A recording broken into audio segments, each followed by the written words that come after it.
Hello नमस्कार दोस्तों, स्वागत है आपका हमारे यूट्यूब चैनल पर। तो पिछली वीडियो में आप लोगों ने देखा कि हमने इतिहास का एक परिचय देखा। आज हम इतिहास का वर्गीकरण देखेंगे कि इतिहास को कितने भागों में बांटा गया है।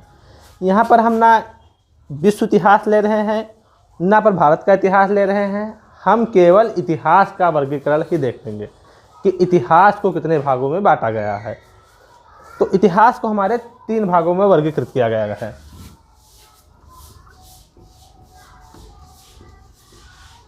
इतिहास, इसका हम वर्गीकरण देखेंगे, इसको 3 भागों में वर्गीकृत किया गया है।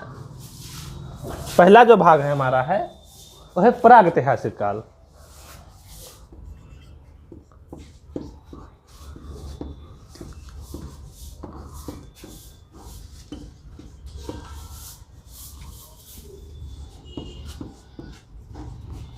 दूसरा हमारा है आद्य ऐतिहासिक काल।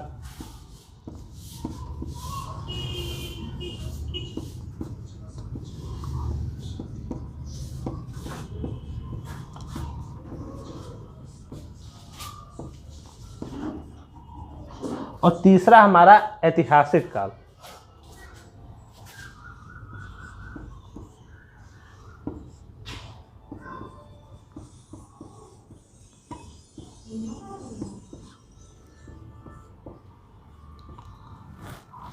अब इन हम तीनों काल को पहले समझ लेते हैं, फिर इसके बाद में हम इसका नोट बनाएंगे। ओके, तो जो हमारा प्रागैतिहासिक काल है, आद्य ऐतिहासिक काल है, ऐतिहासिक काल है, जो पहले था हमारा, ये केवल 2 भागों में इतिहास था, ऐतिहासिक काल और आद्य ऐतिहासिक काल। लेकिन जब कुछ समय बीता और एक वैज्ञानिक थे हमारे पुरातत्व विभाग के, उनका नाम था डॉक्टर प्राइम रोज। उनको कर्नाटक के लिंगाचुअर गांव में जिले से कुछ पाषाणकालीन औजार मिले। फिर उनको लगा कि नहीं, ये जो हमारा इतिहास है ये आद्य ऐतिहासिक काल में रखना ठीक नहीं। तो इस तरह एक नया काल, प्रागैतिहासिक काल की खोज हुई। जो हमारा आद्य ऐतिहासिक काल है, इसका आद्य का मतलब ही होता है प्राचीन, और इसका हमारा प्रागैतिहासिक मतलब प्राचीन से भी प्राचीन। ओके, तो हमारा जो प्रागैतिहासिक काल है, इसमें हम अध्ययन करेंगे वह इतिहास जिसमें हमको लिखित साक्ष्य नहीं मिलता है। वो क्या होता है? प्रागैतिहासिक काल। फिर हमको लिखित साक्ष्य नहीं मिलेगा तो हम इतिहास जानेंगे कैसे? ये भी समस्या हो जाती है। तो इतिहास जो हमने कल की वीडियो में देखा था कि उसमें जो हमारे पुरातात्विक साक्ष्य होते हैं, जैसे मृदभांड या फिर और बहुत सी चीज़ें, मृदभांड हो गया, पुरातात्विक साक्ष्य में स्तंभ, पाषाणकालीन औजार थे, वो सब जो उससे सबसे जो औजार थे और उसमें मृदभांड मिले, उन सब से यह अनुमान लगाते हैं कि जो हमारा प्रागैतिहासिक काल में क्या रहा होगा। आद्य ऐतिहासिक काल उस काल को हम कहते हैं जब हमको ऐतिहासिक लिखित साक्ष्य तो मिले लेकिन हम उनका अध्ययन नहीं कर पाए, उसको आज तक पढ़ा नहीं जा सका। उसको हम क्या कहते हैं? आद्य ऐतिहासिक काल। आद्य ऐतिहासिक काल में हमारी सिंधु घाटी की सभ्यता है, जिसको हमने देखा तो है, उसका जो लिखा है, जो उसकी लिखावट है, जो उसकी लिपि है, आज तक मनुष्य द्वारा नहीं पढ़ी जा सकी है। उस समय की जो लिखावट थी, उनकी भाव चित्रात्मक लिपि को हम नहीं पढ़ पाए हैं। ऐतिहासिक काल जिसके लिखित और पुरातात्विक दोनों साक्ष्य मिले, वो हमारा ऐतिहासिक काल हो और ये पठनीय भी हो।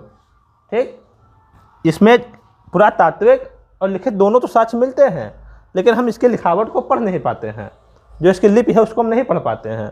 और ऐतिहासिक काल, इसकी लिपि को हम पढ़ भी लेते हैं, इसके क्रमबद्धता भी होती है इसमें, और इसके साक्ष्य, पुरातात्विक साक्ष्य भी मिलते हैं।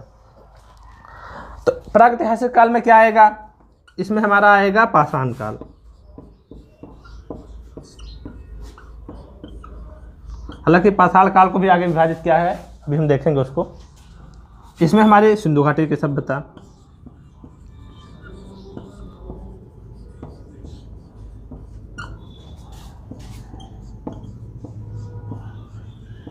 और इसमें हमारा आधुनिक इतिहास, जो मतलब जो पठनीय है।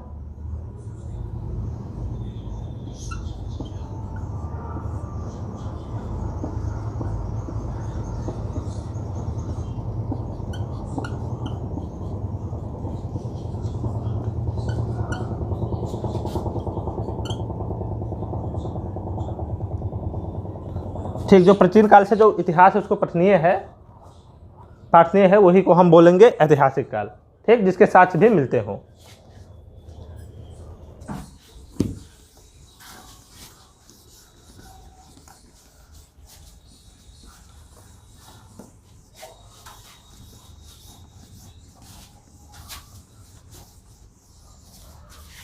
ठीक है, तो अब हम पाषाण काल को देखते हैं।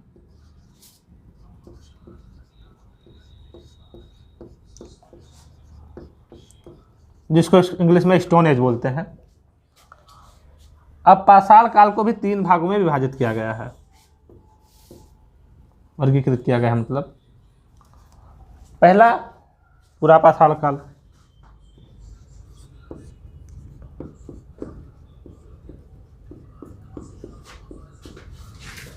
दूसरा मध्य पाषाण,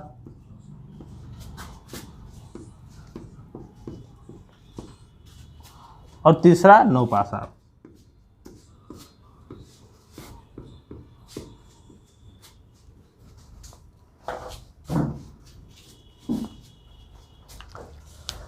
पुरा पाषाण काल, मध्य पाषाण काल, नवपाषाण काल, ये ऐसे हैं जब हमको लिखित साक्ष्य नहीं मिले। ये सारे हम केवल और केवल उनके औजार और हथियार के माध्यम से केवल जानते हैं। पुरा पाषाण काल के जो हमारे औजार थे वो बेडोल थे, उनका देख लेते हैं। ये होता है 25 लाख ईसा पूर्व से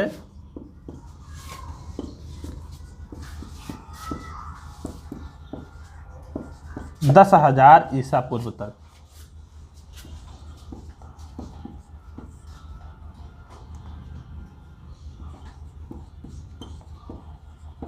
ठीक, और हम यहाँ पर इनका औजार देखें तो औजार इनका बहुत बेडौल होता था।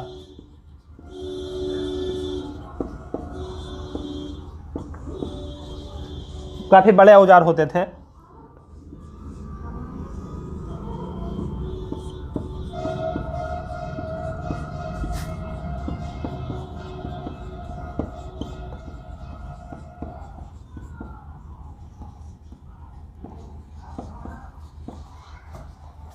ठीक, तो यहाँ पर जो 25 लाख ईसा, इसका जो समय था पुरा पाषाण का 25 लाख ईसा पूर्व से 10,000 ईसा पूर्व, और जो उनके औजार होते थे ये बेडौल पत्थर के बड़े औजार होते थे, जो बस उनको नुकीला करने का मतलब होता था कि औजार केवल नुकीला हो जाए और किसी जानवर का शिकार करने में उनको आसानी हो जाए। उनको बस केवल उनको वो सुसंगत औजार की आवश्यकता नहीं पड़ती थी। मतलब आवश्यकता क्या था, वो बना ही नहीं पाते थे तो आवश्यकता ही नहीं पड़ती थी। और जो उनकी स्थिति थी वो दयनीय थी।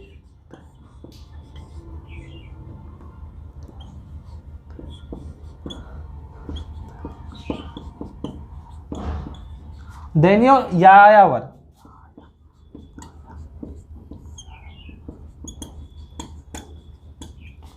और इस समय जो उनका निवास था वो समूह में निवास करना भी नहीं सीखा था। प्राचीन काल का जो आदि मानव था समूह में निवास नहीं।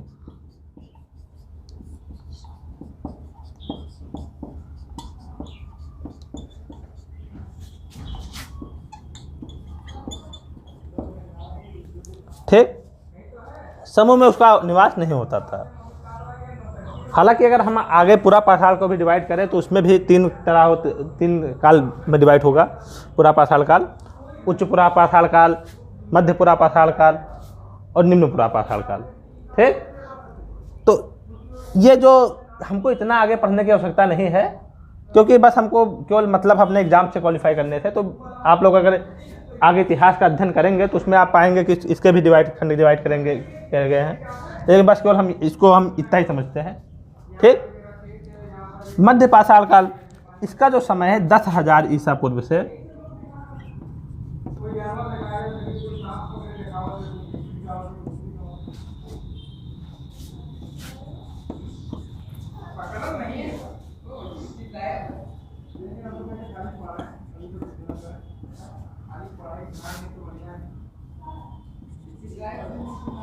4,000 ईसा पूर्व।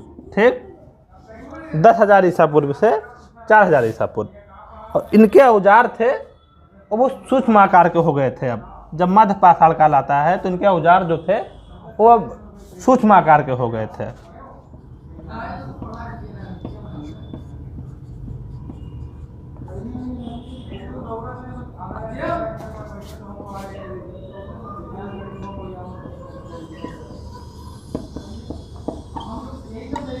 सूक्ष्म आकार के सुसंगठित औजार हो गए थे।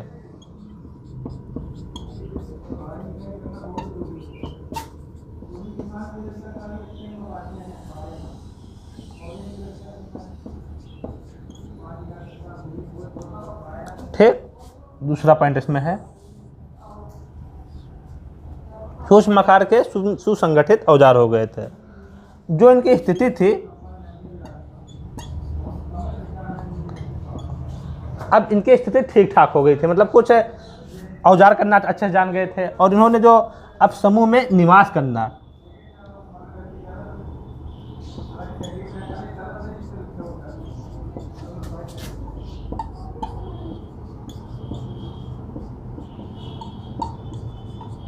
समूह में निवास करना सीख गए थे और जिनका रहन सहन था उसमें भी बदलाव आया और जो इन्होंने जो पालतू जानवर भी बनाए। ठीक, सर्वप्रथम जो इसने पालतू जानवर बनाया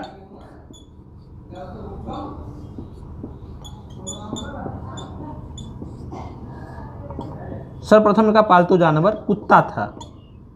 ये एग्जाम में पूछा भी जाया गया है क्वेश्चन कि मानव ने सबसे पहले किस जानवर को अपना पालतू जानवर बनाया, तो कुत्ता था।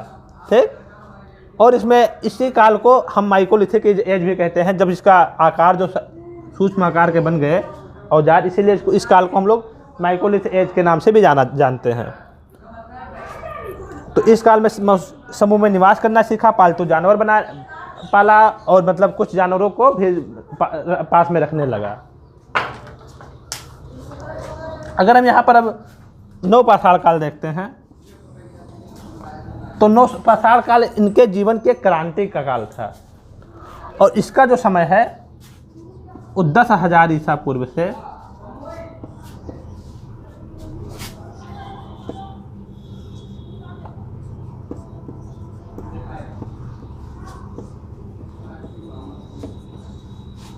लगभग 2500 ईसा पूर्व।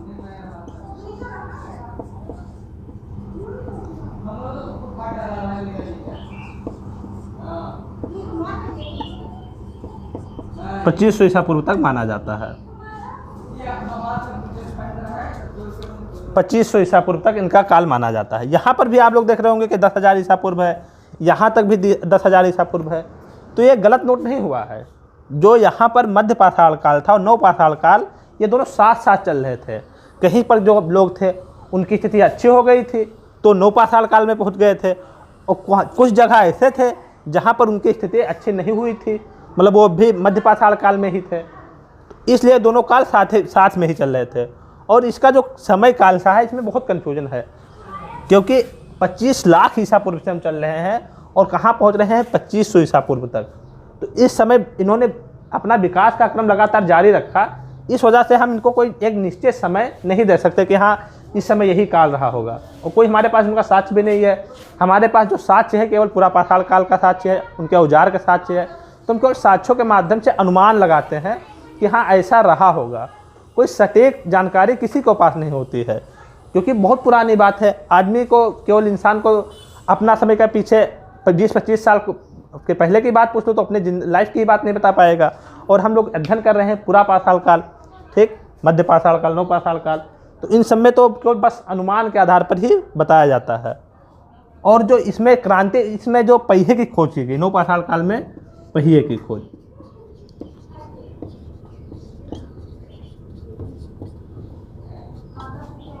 जिससे इनके जीवन में क्रांति आ गई। इस समय ये लोग कृषि करना भी सीख गए थे।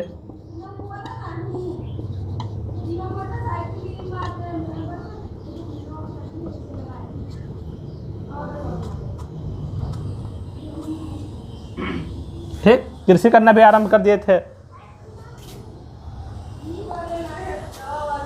और इन्होंने जैसे यहाँ से ही हम मालूम चलता है कि जानवर को पालतू बना लिया थे। और काफ़ी जानवर, जैसे अब कृषि करेंगे तो उस समय तो ट्रैक्टर होता नहीं था, उस समय बैल को भी पालतू बनाया होगा, और गाय बैल उसमें जो जानवर रहे होंगे उनको पालतू बनाया होगा, उनसे अपनी खेती आरंभ की होगी। तो यहाँ पर हम देखते हैं एक क्वेश्चन अक्सर पूछा जाता है कि आग की खोज कब की गई। तो आग की जो खोज थी वो तो इनको जानकारी आग की पूरा पाषाण काल से ही थी, लेकिन जो इन्होंने विधिवत आग को जलाना सीखा ये नौ पाषाण के दिन है। तो आग की खोज अगर पूछा जाए तो हम लिखेंगे नौ पाषाण काल।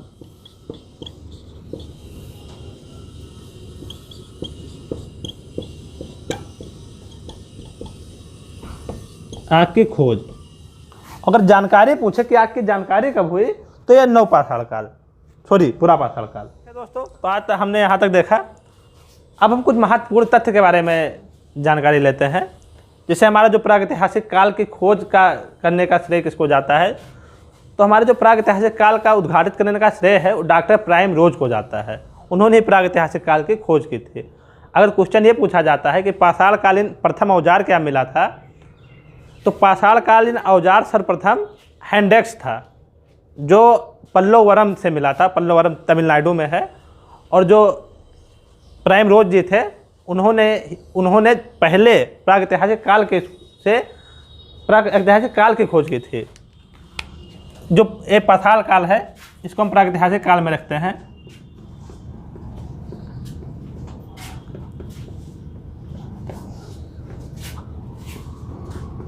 तो प्रागैतिहासिक काल की खोज डॉक्टर प्राइम रोज से है। उन्होंने ही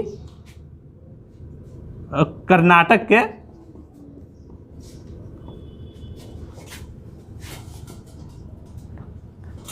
रायचूर जिले से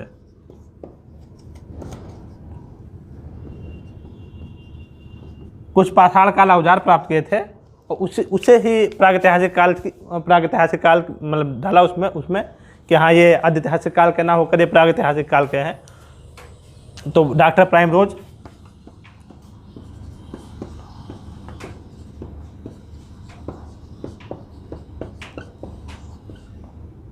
तो प्रागैतिहासिक काल का खोज करने का श्रेय इन्हीं को है। और प्रथम औजार अगर खोज करने की बात आए तो वहाँ पर आते हैं रॉबर्ट ब्रूसफुट। उन्होंने तमिलनाडु के पल्लवरम स्थान से पहला हैंडेक्स प्राप्त किया था। तो ठीक दोस्तों, आज के वीडियो में बस इतना ही। शेष हम नेक्स्ट वीडियो में देखते हैं। Okay, thank you.